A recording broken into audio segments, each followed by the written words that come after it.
Hello everyone, কেমন আছো সবাই? আশা করছি তোমরা সবাই খুব ভালো আছো, সুস্থ আছো। আর তোমাদের ভালোবাসায় আমিও খুব ভালো আছি। তোমাদের সাথে আবার একটা নতুন ভিডিও নিয়ে চলে আসলাম।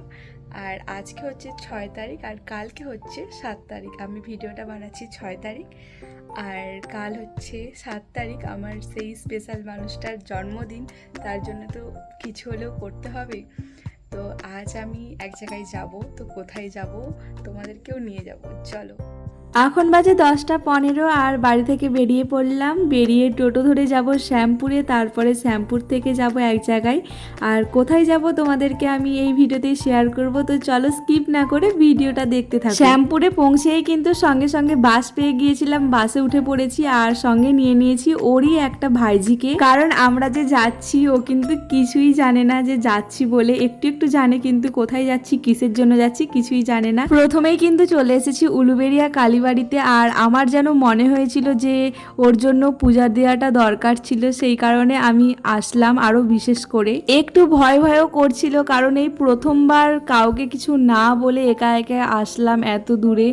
আর সেই কারণে আমার একা আবার আসতে ভয় পাচ্ছিল বলেই আমি ওর আবার একটা ভাইজিকে কিন্তু সঙ্গে করে নিয়ে এসেছি। আসলে আমি এখনো পর্যন্ত কিন্তু একা কোনো দিনই কোথাও যাইনি। মানে ধরো একটু দূরে আমাদের বাড়ি থেকে 1 ঘন্টা 1.5 ঘন্টা দূরে আমি কিন্তু কোনোদিনই এখনো পর্যন্ত একা যাইনি। আমরা এসেছি একদম ঠিকঠাক টাইমে, আর এসে কিন্তু প্রথমেই মায়ের দেখলাম পুজো চলছে, আর সঙ্গে সঙ্গে কিন্তু পুজো হয়ে গেছে। মায়ের মুখটা দেখে একদম মন শান্ত হয়ে গেল। আমার সঙ্গে সঙ্গে তোমরাও ভিডিওর মাধ্যমে মাকে দর্শন করে নাও। কেন জানি না আগে থেকে কিন্তু কোনো প্ল্যান ছিল না, হয়তো আজকে মা চেয়েছে বলেই আসতে পেরেছি মায়ের কাছে। আজকে পুজো দিতে না খুব একটা দেরি হয়নি, যাওয়ার সঙ্গে সঙ্গে হয়ে গেছে। কারণ সেরকম একটা ভিড় ছিল না, আজকে মঙ্গলবার বা শনিবার নয়, হয়তো সেই কারণেই খুব কম ভিড় ছিল। আর পাশেই ছিল কিন্তু একটা দেখো মহাদেবের মন্দির। এখানে কিন্তু রাধা গোবিন্দ মহাদেবের মন্দির সব কিছুই রয়েছে। বেশ বেলা হয়ে গিয়েছে, তাই ভাবলাম একটু খাওয়া দাওয়া করে নেওয়া যাক। এইখানে নিয়েছিলাম নিরামিষ পটল আলুর তরকারি, ডাল, সবজি, ভাত, এইসবই খেয়েছিলাম আজকে। এরপরে এইখানে যে আশেপাশে দোকানগুলো রয়েছে ভাবলাম ঘুরে ঘুরে দেখা যাক। আমার গোপু সোনাটার জন্য তো কিছু একটা নিতে হবে না, তাই আমার গোপু সোনার জন্য এই দুটো পাগড়ি নিয়ে নিলাম ওখান থেকে। এই দেখো এদিকে কিন্তু রাসের মেলা শুরু হয়ে গেছে, এদিকে কিন্তু ঠাকুর মণ্ডপে চলে গেছে। আর অনেক কাজই বাকি, এখনো প্যান্ডেল চলছে। আশা করছি হয়তো রবিবার থেকে ভালোভাবেই মেলা শুরু হয়ে যাবে। চারদিকে কিন্তু মেলা বসছে, দোকানদানি বসছে, অনেক কিছু, নাগরদোলাও বসছে। তারপরে একটু চারপাশটা ঘুরে ঘুরে দেখছিলাম যে আরো কি কি দোকানদানি বসেছে, আর সেই রকম ভাবে এখনো কিছুই বসেনি। আর আজকে আমরা দুপুরে এসেছিলাম বলে হয়তো অনেকটাই ভিড়টা কম ছিল।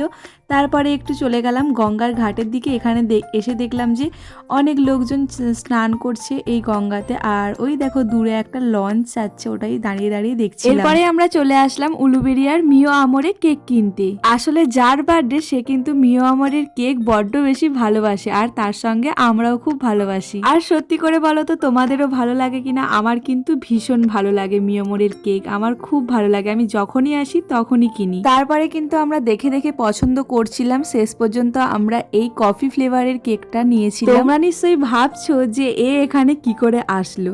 এইবার তো হচ্ছে আসল মজা। আমরা উলুবেড়িয়া থেকে চলে এসেছিলাম অনেকক্ষণ আগে, তারপরে একটু ঢুকেছিলাম ট্রেন্ডসে। যেহেতু ও ট্রেন্ডসের জামা কাপড় পরতে বেশি পছন্দ করে, সেই কারণে ওর জন্যই কিনতে এসেছিলাম।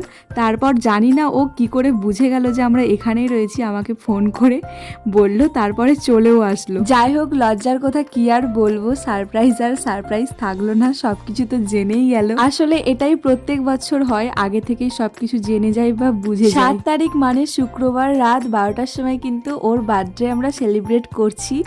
আর ভেবেছিলাম এই ভিডিওটা অন্য একটা ভিডিওতে করব, কিন্তু ভাবলাম না একসঙ্গে দিয়েই দিই। যাই হোক, আর কি বলবো, ও তো সবকিছু আগে থেকেই জেনে গিয়েছিল, আর সারপ্রাইজের কিছুই থাকলো না। আমরা ভেবেছিলাম একটু অন্য কিছু, বাট সেইগুলোর আর কিছুই করা হয়নি। যদিও তোমরা অনেকদিন আগেই শর্ট ভিডিওতে সবকিছু দেখেই নিয়েছো, আর আমি অনেকটা ব্যস্ত ছিলাম, সেই কারণে আর আমি এডিট করার টাইম পাইনি, তাই একটু লেট হয়ে গেল ভিডিওটা পোস্ট করতে আমার।